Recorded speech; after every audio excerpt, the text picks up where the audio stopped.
Good morning, welcome to CATEX TV. Today is Tuesday, November 1st, 2016. My name is Frank Fortunato. If you want to follow us on Twitter, please go to CATEX TV. Colonial Pipeline Company has shut down its main gasoline pipelines Monday night after an explosion and fire in Shelby, Alabama killed a worker and injured 5 seriously. It's the second time in 2 months that the company has had to close the crucial supply line of gasoline to the U.S. East Coast. The explosion occurred when a contract repair crew hit the gasoline pipeline with a track hoe, igniting the gasoline. 1 worker died at the scene, and 5 people were taken to Birmingham area hospitals for treatment. Ensuing after that immediately, gasoline prices in New York jumped the most in almost 8 years, and its premium to crude prices soared 60% after the explosion. This is the shutting down of the largest fuel pipeline in the United States. Gasoline traders rushed to book cargoes from Europe. December delivery gasoline prices rose as much as 15% to the highest level for a front-month contract since June, after Colonial shut down the pipeline.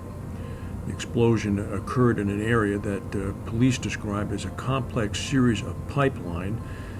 Last evening, major fuel suppliers began notifying wholesalers in South Carolina of reallocations of their shipments. The southeastern U.S. is highly dependent on pipeline supplies from Colonial, and ultimately Colonial flows from the baseline of forms the baseline of U.S. East Coast gasoline supply. So this could be an interesting conundrum for the gasoline industry. In New Jersey as well, today, November 1st, a new hike in the gasoline tax was instituted, seeing an increase of 22 cents a gallon. On top of that, now we're going to see a spike in gasoline prices. At least 6 people have been killed and 200 are believed to be trapped inside a massive oil tanker that has exploded in one of those ship-breaking beach shipyards in Pakistan. The explosion occurred at the shipyard in Gadani, which is ensues along about a 6-mile-long stretch of beachfront. Some 30 people have suffered serious burns after the oil on the tanker exploded. Police are reporting that up to 10 people may have been killed and 200 remain trapped. 8 explosions have gone off inside the tanker while workers were carrying out gas welding work. Firefighters are working to extinguish the fire, but thus far only 1 fire engine is thought to be at the scene. Balochistan and Karachi are sending ambulances. An average of 100 ships are torn down in Gadani every year, producing around 1 million tons of steel sold mostly domestically in the construction sector in Pakistan. Claims tied to Hurricane Matthew in Florida, which brushed the state almost a month ago, have mounted again this week. Regulators reporting that a total value of $606 million of claims have been filed. The biggest increase came in commercial property, where filing jumped about 55%. Matthew struck a glancing blow to Florida as a Category 3 storm before coming ashore in South Carolina.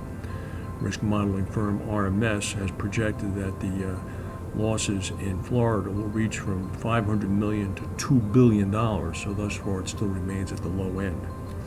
Yesterday we announced that Guy Carpenter and Nick Frankland had left the company. Later in the day it was reported that Aon Benfield is in fact hiring him to be its CEO of its UK business. Bank of England Governor Mark Carney plans to serve an extra year as head of the British Central Bank in a surprise compromise meant to allow him to steer the British economy beyond its exit from the European Union. Speculation has been rife about how long Carney would stay in the position. He had pledged to leave in 2017, but now he's going to stay until June of 2019.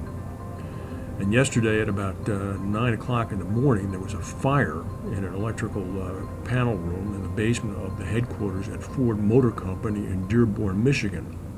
It caused the entire 12-story building to be evacuated. All 1,500 employees in the building were sent home.